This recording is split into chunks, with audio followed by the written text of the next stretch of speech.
My entire career, I've always said keep smiling and keep loving those pets. So when it comes to animals, you know I'm going to be there. Arrow.net, ARROE.net. All right, let's do it. Let's play it forward. Real people, real stories, the struggle to play it forward. Episode number 485 is with one of my greatest heroes, Dr. Paul. Well, good morning, Arrow. How are you? I'm doing fantastic, Doctor. I'll tell you what, I was looking forward to this, that we are actually at a nature preserve inside a forest having a conversation today. So I wish you were right here in front of me, but nature will speak right through you. Yes. Oh, my gosh. I wish I was there, too. We are in love with nature, aren't we, as a human race these days? I mean, has it always been this strong, or is it that because of people like yourself, we just get stronger and stronger with our compassion?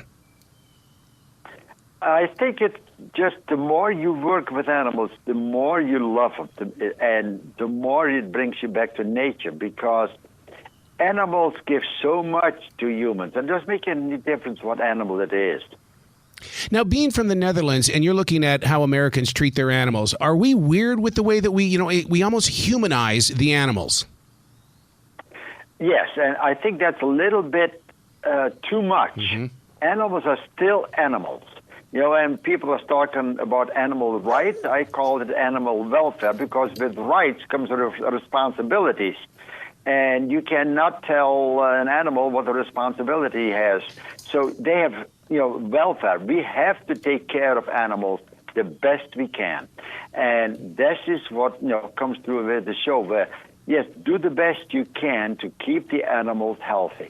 I learned that very quickly with our present rescue, is that she was very destructive. And so instead of, because we were the third owners in a week with her. And what happened was I said, I'm not taking her back. I'm going to learn about her. We need more people like that, don't you think? Yes. Well, you let the animal tell you what they want. But at the same time, the positive reinforcement is very important. Mm-hmm. When an animal does something good and you praise him, that is better attention than just to try to, put the nose in the urine when he pees in the house. That doesn't help. Right. You take him outside, he pees outside, he gets a reward. A pat on the head and the kernel of dog food, and you're such a good dog, let's do it again.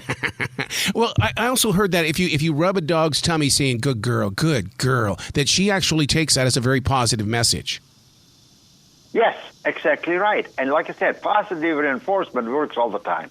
And whatever, it makes no difference what animal. Mm-hmm. So, yes, animals will punish each other, but then they don't like each other and they ignore each other, and you don't want to then have that pet ignore you for the rest of your life or his life, because that's not a pet. That's not what a pet should be. Well, one of the things that we haven't done is ignored the incredible Dr. Paul. You're on the 200th episode. Congratulations. Thank you. Era, whoever thought 10 years ago that we were sitting here talking about the 200th episode? Not me. Well, you do so much on this, and so as viewers, every age group comes to this show and picks something up from it. Yes. The youngest one that actually came to the clinic many years ago was 17 months old in diapers, and recognized me, grinned and fist bumped me, and just a little while ago, a lady in a wheelchair was coming through the door on her 100th birthday. They all love the show because inherently people love animals. Yes. And this is what it is. And I think this is what comes in the show, where we take care of animals the best we can. Well, you also bring, in a really cool way, you bring the farm to the people as well. Those that are living, as in Montana, we would call them city slickers. I mean, I was on those ranches, and when we would have breech births and stuff like that. I mean, that's some serious stuff that the average person doesn't get to experience. Exactly right. And when they see that the animal on the farm is well taken care of, that's important for me, because with our farmers, we have no food. Right. And so it's important that people realize that the farmer is doing the best he can for the animals. But I say many times, an animal first wants safety, it wants to be safe, next it wants food. Yep. So yes, that's what the farmer provides for that animal. And yes, in return we get milk and we get meat and all that stuff. But it's when the animal is taken care of, the animal will provide a profit for the farmer. Speaking of farming, you got I still don't understand what chickens are made of in the way, because we would grab the chicken first when we would go out to the haystacks, and the reason why is because if there was a mouse or a snake in there, they would eat that thing whole. I mean, I didn't realize that they ate meat. Oh, chickens eat everything. Yes, anything and everything. And, Americans waste a lot of food. Yes. And we have chickens, we have dogs, we have horses. So anything that we don't eat is going to the animal. Many times as a treat. Leftovers, anything vegetable will go to the birds. And they love it. Lettuce in the garden that is overgrown, just throw it in them. They'll eat it. So, leftover vegetables goes to the animals, to the birds, and the leftover meat goes to the dogs.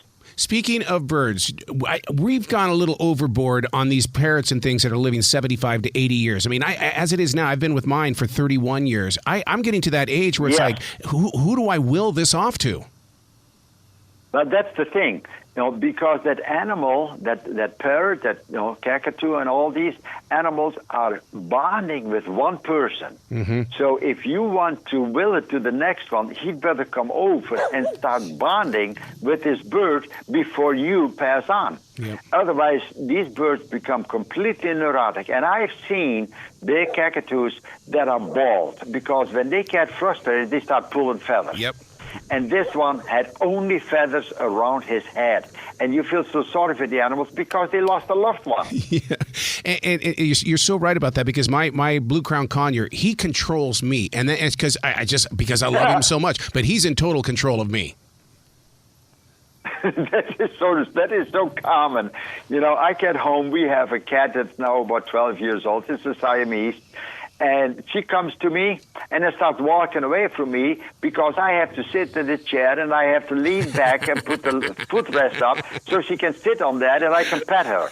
Every time when I come home, that's the ritual. She has taught me well. So how do you deal with people who think they know more than you? And you know who I'm talking about.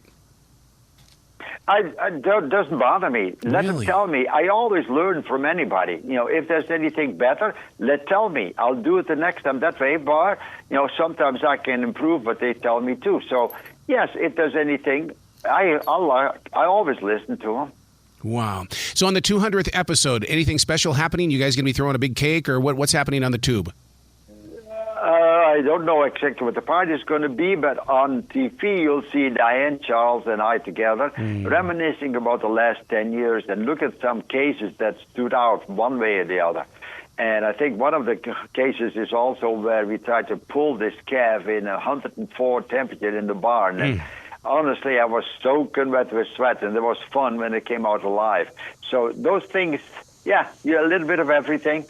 And the most outstanding episodes that we remembered.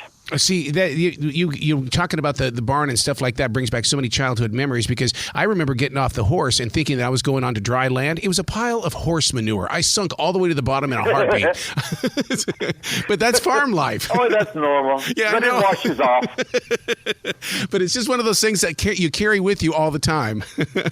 Yes. Well, congratulations on your 200th episode. I hope to be talking to you on number 500. Oh, I hope so, too. Thank you very much. Well, you be brilliant today, okay, sir? Thank you.